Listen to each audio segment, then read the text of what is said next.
Hello, UCE parents and families. I hope all is well with you and you have been enjoying the warm summer days and evenings. Had a great 4th of July, hopefully. Maybe saw some fireworks. I did not get to see fireworks and I'm a little bummed out about that because I really like them. I did get to have a few days in Wisconsin, a little fun and play with my mom and my sister, and the weather was absolutely beautiful up there. I'm sorry that I hear that it wasn't quite so nice down here in Illinois. But hopefully you found some time to enjoy as a family, couple, with friends, whatever. Let me light a chalice and feel free to light one at home as you sit together and enjoy this segment.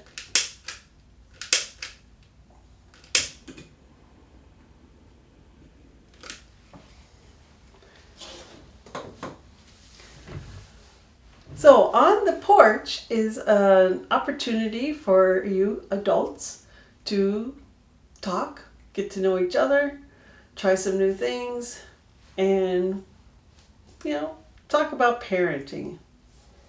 Our first part is a sip of something new, and this is where we get to try something new.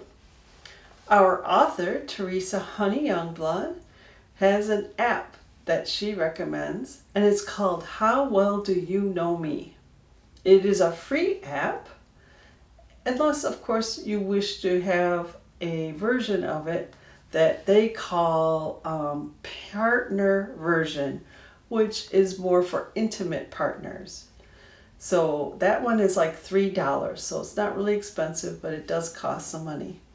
So whichever one you choose, the free version or not, the idea is you ask questions, or you answer some questions that the other person then reads on your phone through the app and has to answer them as best as they can from what they know about you.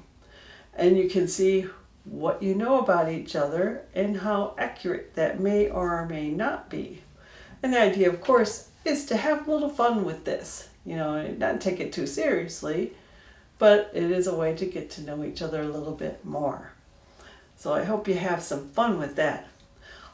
If you wish to not put an app on your phone, because maybe you have way too many, then you can simply Google questions to get to know someone, and you will find some questions that you can ask each other.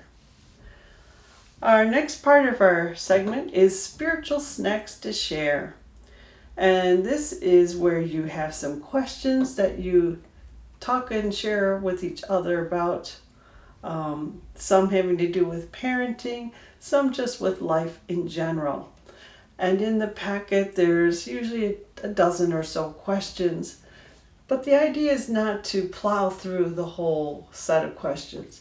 Just pick a few that speak to you, even just one, while you're sitting out on your porch on a nice summer evening.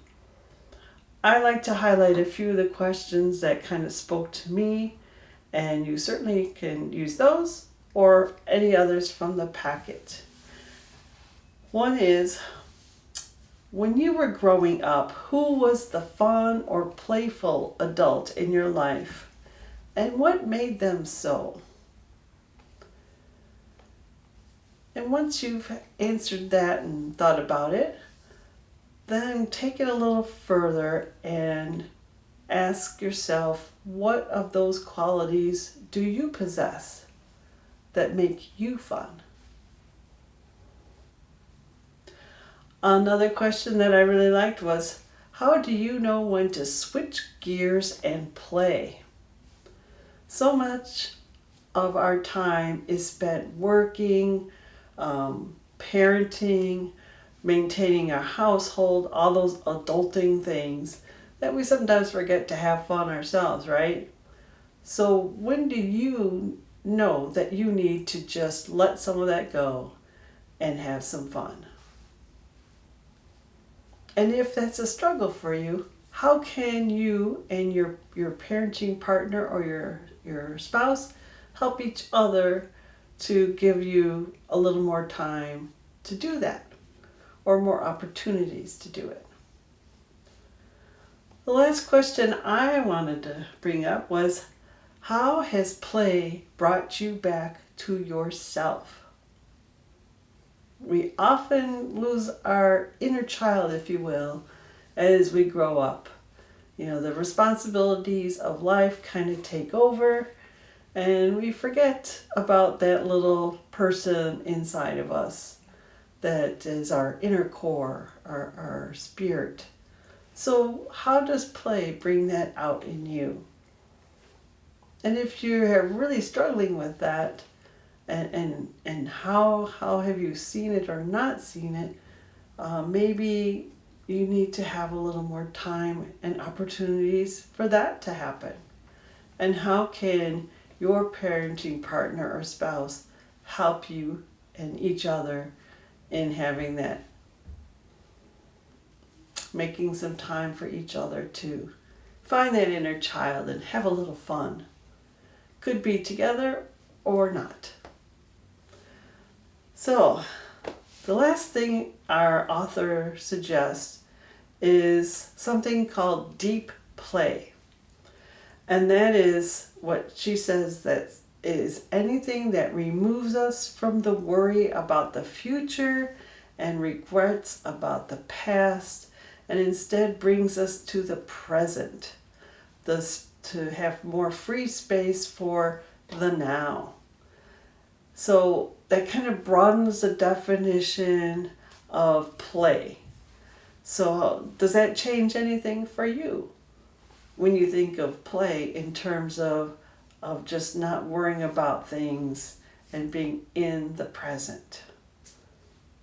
Maybe it's liberating, maybe not. Share your thoughts on that.